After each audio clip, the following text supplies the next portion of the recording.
Good morning, everyone. This is Darius from eBizneeds. This morning, I wanted to spend a little bit of time talking about e-commerce in general, and specifically the life cycle of e-commerce in terms of how it flows from the initial search down to the final delivery. To help our clients visualize this, we've made up this chart, which you'll see on the screen in front of you, that talks about essentially the three core factors here. We'll start on the left-hand side. Now, please keep in mind that this applies to any e-commerce platform. It's more about the principle than the technology. So we'll begin at the very beginning. Here I am as a user, and I've jumped on my laptop and I want to search for a product. Hypothetically, let's say that product is a t-shirt. So there's a number of channels which I can use to find that t-shirt. Now, I may have perhaps heard of a radio ad, a TV ad, or seen something in print media that will drive me to a website, for instance. I may go on Google Shopping, eBay, some sort of web feed, like a shopping comparison website or Amazon. I might have seen it in some sort of advertising, a digital promotion, a giveaway, a third-party marketing campaign. I could go to a search engine, such as Google, and find that through either an organic SEO search or through a paid marketing search through AdWords. I could have come across it on a blog, or perhaps it was sent to me via email marketing. And obviously, lastly, I could have found it on social media. It could have been perhaps something that was liked or shared by a friend, or perhaps it was an ad run on Facebook or something promoted on Instagram, for instance. So that really comes down to a quick summary of the first tier, I suppose, which are the channels. And the channels are essentially any sort of inbound tool that will bring sales to your business via your website or perhaps through something like eBay or Amazon. So then we move to the web. So obviously in the web environment, you need to be able to track and observe what's going on your website, and have, your web hosting, your security, your databases, and everything else running correctly. You need to have a good front-end user experience, as well as a clean and easy to manage back-end administrative experience. And the reason I've put, we've put web in the second column here and highlighted it is that generally when people start thinking digital, they think purely about the web. They don't think about either point one, which are the channels, or point three, which are the back-end. So keep in mind that when you're planning your e-commerce strategy, you need to plan for the whole scenario, not just this central piece here. So let's just assume for a moment that I'm now on the website. I found the t-shirt that I like, and I'm now going to purchase. So a few things now need to happen from a back-end perspective.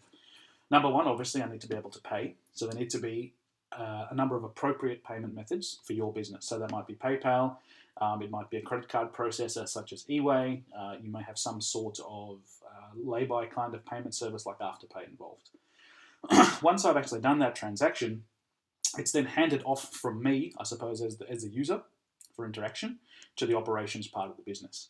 So here we'll need to look at things such as warehousing, enterprise resource planning systems such as how do you manage your inventory, point of sale systems, your back-end accounting integration, and your CRM. So as an example, the order comes through to warehousing, a picking slip is printed, the order is picked, a delivery slip is printed, and then that goes with the order, say to Australia Post or whatever logistics company you're using.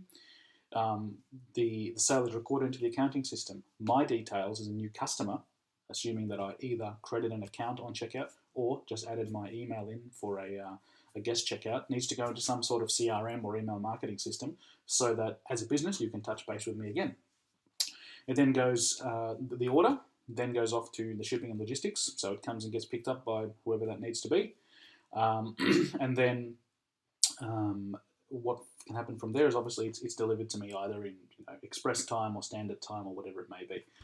Now, once I've received that order, obviously you don't want to lose me as a customer. You've done all the hard work to get me there. The website's great. It's set up. It's converted. Fantastic. So now what you want to do is keep being able to touch base with me. So there's a few things that can be done there as well. And this comes down to the fourth section, which is the dispatch and transactional emails part of the diagram. So various things can happen. I can receive a follow-up email with a request for perhaps a 10% discount. I can have some sort of incentive to go onto the website or onto Google and provide a review. There may be a survey or customer service email that follow up. Perhaps there's a social media share request. Or perhaps I went onto the website and I wanted to order that t-shirt, but it wasn't there. So perhaps what I want to do is put in a restock request, so that when the item does come back into stock, I'll get an email letting me know. So at this stage, the order has been dispatched, and it's great for me as a consumer to know, hey, where's my order at? So that's where you come to this part of the order progress emails, whereby I'm given some sort of a shipping code. I can then log into Australia Post, for instance, and see where my order's at. And then the last step is the order confirmation and tax invoice. And in this step, obviously, I should receive my order. I should be able to cross-check that I've received the correct thing. I should have some sort of follow-up. So, for instance, perhaps I want to return it. Is there a returns management process in place? I have a question on what I've received. Is there a phone number or a contact email or something else in that email that I'm sent where I can contact? And then, hopefully, if everything goes smoothly, we follow this line up here back to the computer, where you've now had a successful engagement and you've created a repeat customer. So that's really the goal here, guys, is to understand the whole ecosystem, not just isolating it down to step 2, which is the website.